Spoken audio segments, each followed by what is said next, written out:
magandang araw sa inyong lahat, mga minamahal ko mga kababayan. Sa araw pong ito ay pag-uusapan po natin ito pong malaking kasinungalingan nito pong ni Attorney Baligod, na kung saan kapag naliligo ay hindi naglulugod. Kaya sa sobrang itim ng balat nito, sigurado makapal ang ano nito, makapal ang mga dumi nito sa katawan, at hindi lang sa katawan. Sigurado ko, pati yung kaluluwa nito makapal din ang libag, mga minamahal ko mga kababayan, dahil po sa kasinungalingan ng attorney ito. Alam nyo mga minamahal ko mga kababayan, nito mga nakaraang araw o kahapon yata, hindi ako nagkakamali, nag-file na, nakarating na po sa ombudsman yung kanilang mga affidavit. Ngayon, alam nyo ba na sa affidavit na yon, na dala-dala nito ni Baligod, kasama po doon o isinama ng mga taong ito, kabilang yung 18 mga personas na mukhang mga Judas, sinama po etong si Jesus Crispin Remulla, na isang kumakatawan ngayon bilang ombudsman. Alam nyo, sa totoo lang, lahat po ng mga personas na hindi po sang-ayon kay Sara Duterte o sa mga Duterte ay talagang isinama po nila. Talagang halatang sinadya, mga minamahal ko mga kababayan. Ibiro nyo, sa sobra po nilang pananadya, pati po si Leila de Lima, isinama nila sa kanilang mga kasinungalingan. Sa sobra nilang pagtatangkang ubusin, sirain lahat ng mga kaalyado o mga sumusuporta sa administrasyong ito. Pati si Leila de Lima na hindi pa lumalaya noong mga panahon na pinag-uusapan yung tungkol sa flood control budget, isinama nila. Ngayon, noong nabuking na, akala mo simple lang. Pag nagsalita itong si Baligod, akala mo nakatisod lang siya, o nakasangga o nakabangga lang siya ng isang taong nakatambay sa kanto at pwede niyang sabihin sorry. Mga minamahal ko mga kababayan, pati po si Jesus Crispin Remulla bilang ombudsman, kitang-kita po mga kababayan na pinagtatangkaan nilang sirain ang kredibilidad nito. Pinagtatangkaan nilang sirain yung pagiging ombudsman nito. Ngayon, tingnan ninyo, sinama nila yung pangalan ni Jesus Crispin Remulla sa affidavit na nagsasabing isa si Jesus Crispin Remulla sa kasabwat sa pagbibigay o kasabwat ng mga tauhan ng ICC na nag-imbestiga patungkol sa mga ginawa ni dating Pangulong Rodrigo Roa Duterte tungkol sa Peking War on Drugs, mga minamahal ko mga kababayan. Ngayon, bakit nila sinadya na isali si Jesus Crispin Remulla? At bakit sinadya nila na agad-agad ay dalhin yung mga peke o mga walang kwentang mga testimonya noong mga 18 mga personas na mukhang mga Judas? At ang sabi pa, eto papasok na yung kasinungalingan nito ni Baligod. Ang sabi niya, wala namang ibang pwedeng mag-imbestiga nito. Wala namang bang pwedeng mag-ano ng ano na to. Hindi pwede sa DILG, hindi daw pwede sa kahit anong ahensya. Kaya no choice now. No choice, sabi niya. Wala siyang pwedeng pagbigyan ng mga affidavit na yon para pag-aralan, kundi ang ombudsman lang.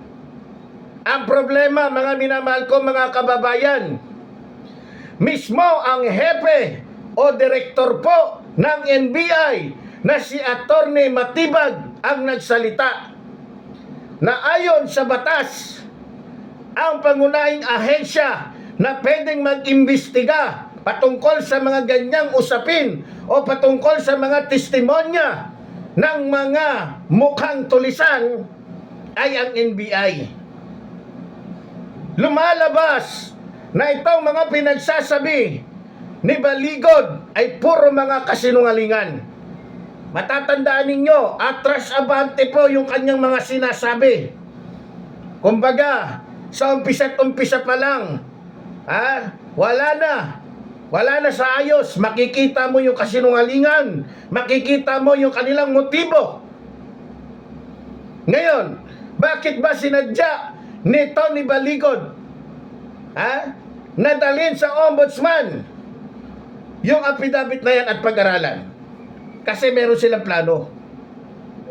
Natural, pag pinalabas ni Jesus Crispin Remulla at nakita niya na ang lahat ng mga testimonyang ito ay walang katotohanan at nireject niya ito, palalabasin nila na itong si Remulla dahil tao, dahil inappoint ni PBBM, kaya dinismiss o kaya hindi pinag-aralan yung patungkol sa mga naging testimonya ng 18 mga Hudas. Yan ang katotohanan, mga minamahal ko mga kababayan, at yan ang plano nila. Mga minamahal ko mga kababayan, hindi ako naniniwala na hindi alam ni Baligod. Bilang isang attorney, hindi mo alam na ang pangunahing pwedeng mag-imbestiga niyan patungkol sa mga yan ay ang NBI. Kung maaalala ninyo mga kababayan, nung nagsalita po ito si Gutesa, nung nagsalita si Gutesa patungkol sa mga mali-maleta na natuklasan na walang katotohanan, hindi ba't inimbitahan siya ng DILG? Naalala ninyo? Bakit inimbitahan siya ng DILG? Kasi ang DILG, ng Department of Justice, si Jesus Crispin Remulla pa ang kumakatawan, di ba? Inimbitahan siya para imbestigahan, para ma-cross-examine kung talaga bang ang kanyang mga testimonya doon sa Senado ay may katotohanan. Anong ginawa ni Gutesa mga kababayan? Dahil alam niya na lalabas ang katotohanan, malalaman ang kasinungalingan niya doon sa DOJ, sapagkat NBI o matitinik na mga investigador ang magtatanong sa kanya. Sumipot ba si Gutesa? Hindi, dahil alam niya na sa pamamagitan na mahuhusay na tanong at pag-iimbestiga ng NBI, lalabas ang katotohanan na siya ay sinungaling. Ngayon, bakit sinadya nito ni Baligod na idiretso sa ombudsman? Unang-una, papabor sa kanila yon. Dahil kapag kanireject nga ng ombudsman itong mga naging pahayag nitong mga 18 mga Hudas na walang kwentang sundalo, kaya nga sila ay naalis. Hindi po yung iba dyan, karamihan dyan hindi nakapag-retire, kundi sinipa sa serbisyo, sinipa, pinaalis dahil natuklasan ang kanilang mga kahayupan bilang alagad ng batas. Ngayon mga kababayan, kaya sinadya yan, uulitin ko, dahil may plano sila na sirain ang kredibilidad, ang pangalan ni Jesus Crispin Remulla bilang ombudsman. Ganun lang po kasimple yun. Alam po ni Baligod na ang una at isang ahensya na pwedeng mag-imbestiga, biro nyo, ang niloloko ni Baligod ay buong Pilipinas, pati ang mga kababayan natin sa ibang bansa. Nagagawa niyang lokohin. Hindi na ako magtataka kung maaalala ninyo, maging si dating Senador Miriam Defensor ay hindi nakatakas o hindi inano nito ni Baligod. Pati si dating Miriam Defensor nakatikim sa mga kasinungalingan ng hayop na ito. Kung maaalala ninyo, hindi ba nga pinadisbar to? Ewan ko nga kung bakit hindi na-disbar ito, samantalang natuklasan na yung kanyang mga paninira noon kay dating Senador Miriam Defensor na namayapa na ay walang katotohanan. Malamang malamang mayroon itong sikreto na dapat malaman. Pero may pero bagamat nasa ombudsman na yung mga affidavit na yan, ang NBI po ay nagdeklara sa pamamagitan ni Direktor Matibag na ang lahat ng mga personas na yan na mukhang mga hudas ay iimbestigahan ang mga pagkatao nila. Aalamin kung ano ang dahilan kung bakit sila nandyan at bakit parang hindi nila alam ang kanilang sinasabi at parang may hangganan lamang yung kanilang mga testimonya at parang nakukontrol sila ng isang taong katulad ni Baligod. Naalala ninyo?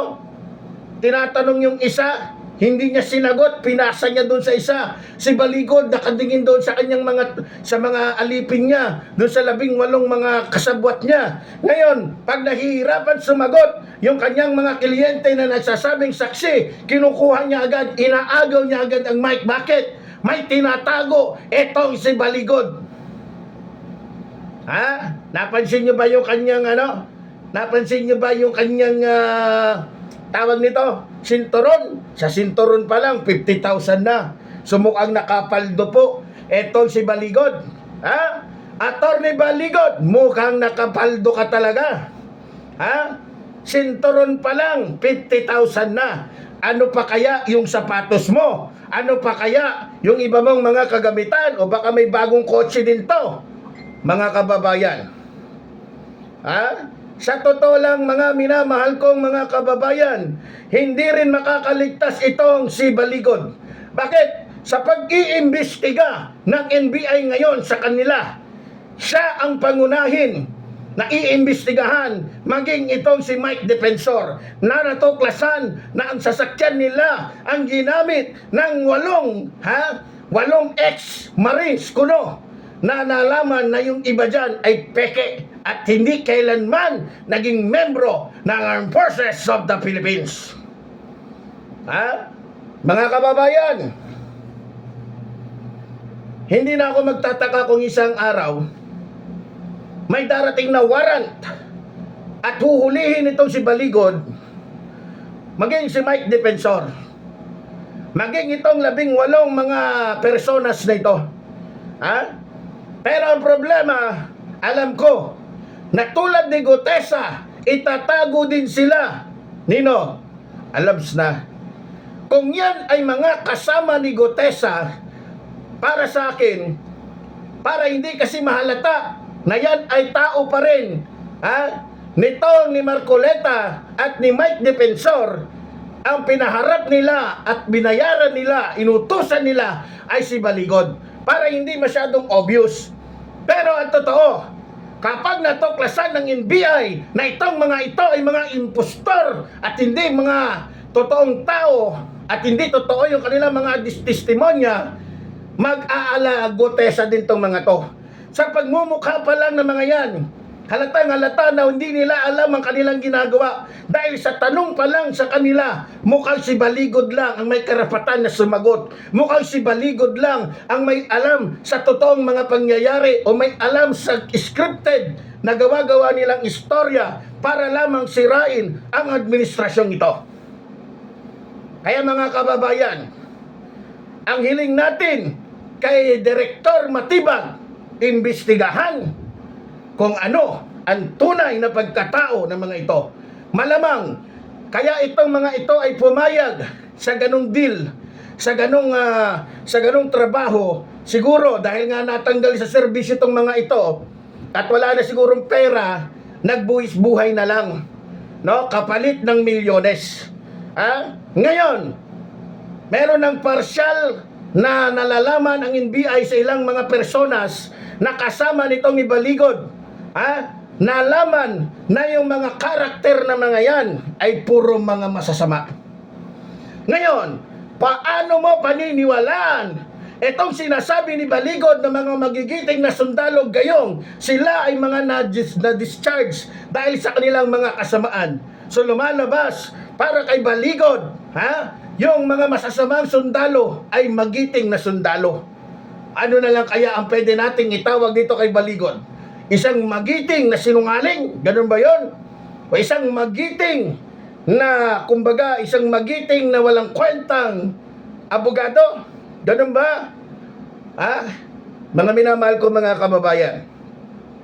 Pero ganun pa man, tulad ng mga naunang nangyari, mawawalang bisa din yung mga yan. Sapagkat lalabas at lalabas ang katotohanan. Ito nga lang sa unang entrada pa lang nila, marami nang nakitang kapalpakan. Biro nyo mga minamahal ko mga kababayan, gumawa na lahat sila ng eksena, gumawa na sila lahat ng kung ano-ano mga kagaguhan. May mga malita daw na laman ay bilyon-bilyon. Ang ending, doon sa mga maleta na yon na inedit nila, lumabas ngayon yung isang larawan na kung saan nandoon yung buong pamilya ni Rodrigo Roa Duterte at maging siya ay nandoon sa larawan na yon. So anong ibig sabihin? Ibig sabihin, yung mga maleta na yon na naglalaman ng pera na bilyon-bilyon ay galing mismo sa kanila. At maaaring yung maleta na yon, yung pinaglagyan ng mga perang yon, ay maaaring yun yung pera natin na kung saan ninakaw ng nakaraang administrasyon. Tandaan ninyo, pinalubog ni Rodrigo Roa Duterte ang bansang ito sa pamamagitan ng kanyang malalaking utang na nagkakahalaga ng mahigit 7 trilyon. 7 trilyon na hindi man lamang naramdaman ng mga Pilipino. Kaya sa ating mga kababayan, isang bagay lang po ang gusto ko sabihin sa inyo. Kaya nagkakaganyan tong mga ito. Desperado na sila. Dahil alam nila na hindi na talaga mangyayari pa yung pangarap nito ni Sara Duterte na maging pangulo ng bansang ito. Kaya desperado na sila, maging si Baligod. Alam niya na kapag si Sara Duterte ay hindi naging pangulo, yung kanyang pangarap o dating pangarap na maging congressman ay mauudlot. Kaya buwis buhay itong si Baligod. Kaya isa lang ang masasabi ko sa iyo, Baligod. Total na lang din naman, hindi mo ginamit ang iyong utak bilang isang abogado. Kung ako sa iyo, mag-resign ka na. Dahil wag mo nang hihintayin pa na ma-disbar ka. Dahil may kaso na kayo ni Mike Defensor na ikinaso ngayon ni dating Senador Antonio Trillanes. So sa mga kababayan natin, wag po tayo magpadala sa mga kasinungalingan ng mga ito. Alam naman po natin kung ano ang kanilang mga motibo. Alam po natin kung bakit sila nagkakaganyan, sapagkat hindi nila matanggap na si Pangulong Ferdinand Marcos Jr. ay magaganda ang ginawa kaysa sa kanila. No? So muli, tayo po'y palaging titingin, tayo palaging makikinig, at tayo laging magsasalita para sa taong bayan nang sa ganon hindi mamayagpag o hindi magwagi ang kasinungalingan na ginagawa o pinapakalat ng mga tauhan ng mga ulupong ng mga Duterte. So muli po, tulad po ng sinasabi ng iyong lingkod, mabuhay po ang ating inang bayan, mabuhay po nagmamahal sa ating inang bayan. Maraming salamat po.